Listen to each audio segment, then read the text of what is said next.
The episode begins with Eichhorst visiting Eldritch Palmer at his sick bed, as Palmer is on the verge of dying.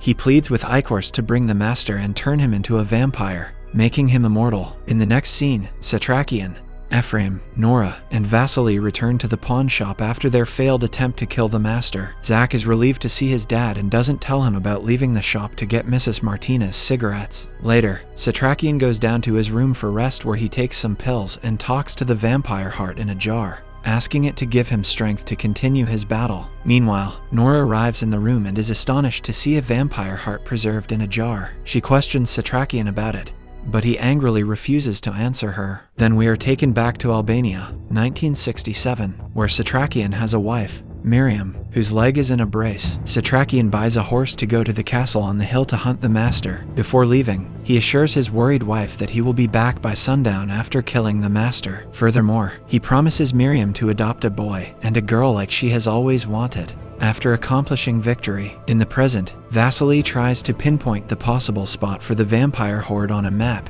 and discusses it with Ephraim and Nora. Meanwhile, Dutch interrupts them as she arrives at the main gate, with the intention to right all the wrongs that she has previously done. She comes up with the plan to hack into the emergency broadcast network, allowing Ephraim to address everyone watching the television and make them aware about the horrific ongoing situation. Back to Albania, 1967. Satrakian rides on his horse and follows tracks to a well, where he secures a rope and lowers himself into the dark well with a helmet light and his silver sword. Soon, he reaches a tunnel and encounters the nesting vampires. One of the vampires tells Satrakian that the sun is setting and he is very far from home. That's when he realizes he has fallen into a trap of the master and worries about Miriam. When he heads back to the bottom of the well, Eichhorst, who has taken the rope, leans over the top of the well and taunts Satrakian. Helpless, Satrakian yells at Eichhorst to fight a one-on-one duel with him, but the latter leaves. Back in the present, Gus waits in Alonso's car's backseat and disarms him when he gets in. Then, Alonso reluctantly drives up to a row of dockside shipping containers,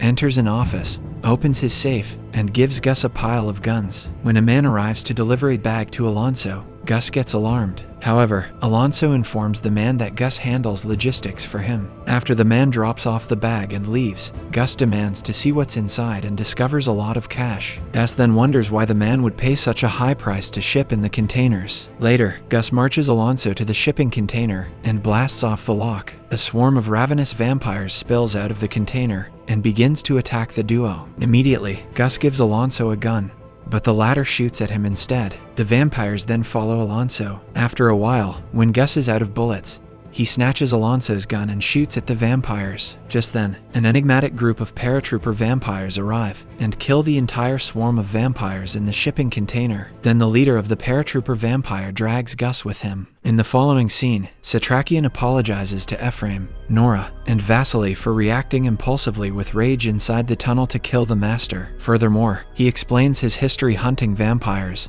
and feelings of failure. Since he has rested well, he believes he can continue the battle again. Back to Albania, 1967. Satrakian painstakingly climbs his way out of the well. When he emerges outside, he finds his horse dead. Soon, he races home to his wife, Miriam, and finds his house trashed and Miriam's leg brace on the floor. In the present, Dutch implements her plan of the emergency broadcast, allowing Ephraim to speak for 30 seconds and warn people about the ongoing dangerous situation. Additionally, he plays the autopsy video of the vampire pilot and explains the consequences when people get infected. He then ends the broadcast by explaining that sunlight kills them. After this, the group celebrates momentarily, but then hears Nora's mother distressed cries. They race upstairs to find Gabriel Bolivar attacking her. Wasting no time, Ephraim and Vasily knock down Gabriel. Meanwhile, Eichhorst leads a team of vampires up to the shop's front door as the group races downstairs along with Nora's mom. Down in the pawn shop, Satrakian prepares everyone to get out his secret passageway. Meanwhile, Nora sobs over her mother's body and wants to take her with them. However, she uses the silver sword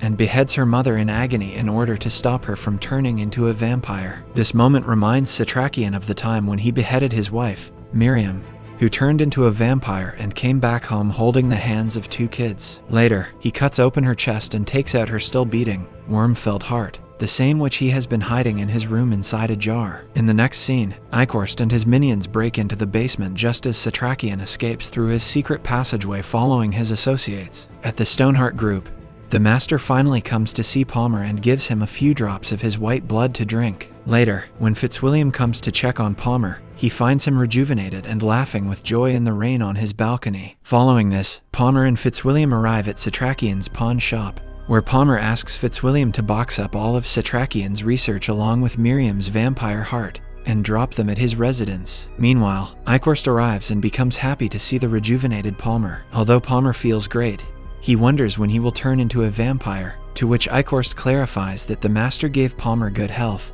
but not immortality. Also, the master has another test for Palmer's everlasting devotion. This disappoints Palmer and makes him angry. Elsewhere, Ephraim, Vasily, and Satrakian make a plan to get back at the master. Vasily suggests he and Ephraim go after him in daylight. Meanwhile, Zach comes downstairs and asks if they're going back home, and Ephraim says they can't ever again. Disappointed, Zach goes back upstairs and Satrakian argues with Ephraim for hiding the truth from Zach, including Kelly's transformation. In the following scene, inside a deep underground dark room, the leader of the paratrooper vampires removes the face cover from Gus. Although Gus is very nervous, he acts tough. Surprisingly, the vampire sets Gus free, but he becomes unruly and tries to strike the vampire. However, he is easily knocked down. Back at Stoneheart, Palmer adds Mrs. Satrakian's turned heart to his own collection of failed organs in jars. Furthermore, he learns about Ephraim's emergency broadcast and the Secretary of Health and Human Services, Maggie Pearson's plan to quarantine the whole of Manhattan. Thus, Palmer asks Fitzwilliam to bring the car around as he wants to go talk to Maggie. However, Fitzwilliam refuses and leaves his job, saying he can't be a part of evil. As Fitzwilliam boards the elevator and leaves, Paler rages at him for his betrayal. Meanwhile, Vasily and Ephraim arrive in Tribeca in broad daylight searching for the master. Vasily claims he knows the theater's history and the history of the restaurant across the street, which has a sewer tunnel leading to the theater. As Ephraim and Vasily explore the empty restaurant, they find a way to the sewer tunnel. Deep inside, they find the master's broken coffin along with some sleeping vampires near it. Sensing the presence of Ephraim and Vasily, the vampires wake up and approach them. Immediately, both of them run outside the street, where Vasily opens the sewer tunnel cover to let the sunlight in and prevent the vampires from stepping out. Elsewhere, F finds Nora on the roof, exhausted and grieving over her mother. In order to protect Zach, she suggests Ephraim to keep Zach by his side always and fight the battle. In the following scene, Maggie Pearson meets Everett Barnes, the head of the CDC, and makes plans to quarantine Manhattan. Meanwhile, Palmer and Eichhorst arrive. When Maggie talks about recommending the president to declare martial law in New York, Palmer threatens to end her career. However, she says her loyalty is to the American people, not him. Enraged, Palmer takes Maggie to the terrace, asking to speak alone. However, he instead pushes her off the building. The murder scares Barnes, and he tries to flee. However, when Palmer offers to give him Maggie's job, Barnes agrees to help them. Meanwhile, Ephraim and Satrakian prepare Zach for the danger he will be facing. Satrakian gives Zach a silver sword for protection, and Ephraim explains to him how to use it. Later, the group heads back to the passage in the restaurant, where Satrakian reminds them not to fall for the master's mind games. Vasily leads the way into the tunnels, where they find dozens of vampires stopped by the sunlight streaming in from the open sewer tunnel cover on the street. Since the sunlight can't hold the vampires for long, Vasily takes out a dynamite and blasts it, killing the vampires. Soon, they reach inside the theater, where they encounter a dozen vampires and kill them. Vasily, Dutch, and Nora fight off the vampires, while Satrakian and Ephraim, holding Zach by the hand, look for the master on the next floor. When a female vampire rushes towards Ephraim and Zach, the latter lifts his sword and stabs her. Back at the theater, more vampires appear to attack Vasily, Nora, and Dutch. Meanwhile, Eichhorst joins the fight and attacks Dutch first. However, Vasily grabs him from behind and strangles him. In the next scene, Satrakian reaches the top floor of the theater, where he hears his wife Miriam's voice and sees the master leap in the dark. Suddenly, he feels the master behind him and turns to face him. In the meantime, Ephraim and Zach sneak up the stairs and start smashing the windows, letting the sunlight burn the master. Despite the sunlight burning the master and keeping him on edge, he flings Satrakian to the ground. After a while, Satrakian gets back on his feet and attempts to attack the master, but the latter knocks the sword out of his hand. When Ephraim lifts his sword and charges after the master, he jumps through a window onto the roof in broad daylight. burnt with the sunlight but alive. Soon, he reaches the ground and vanishes. In the first floor, Eichhorst has Vasily on the ground and is about to attack when suddenly the master's voice calls him along with the other vampires backward. Back in the building, Satrakian is stunned that the master survived as the sunlight didn't kill him. Disappointed with their loss, Satrakian questions himself what kills the master. Elsewhere, the paratrooper vampire is aware about Gus's involvement with Eichhorst and wonders if he'd like some revenge. However, Gus tries to run and reaches deep into the sewers where he encounters 3 naked vampires on stands, resting. The paratrooper vampire explains that they're the ancient vampires and are asleep, since an ancient truce has been broken and an act of war has been declared.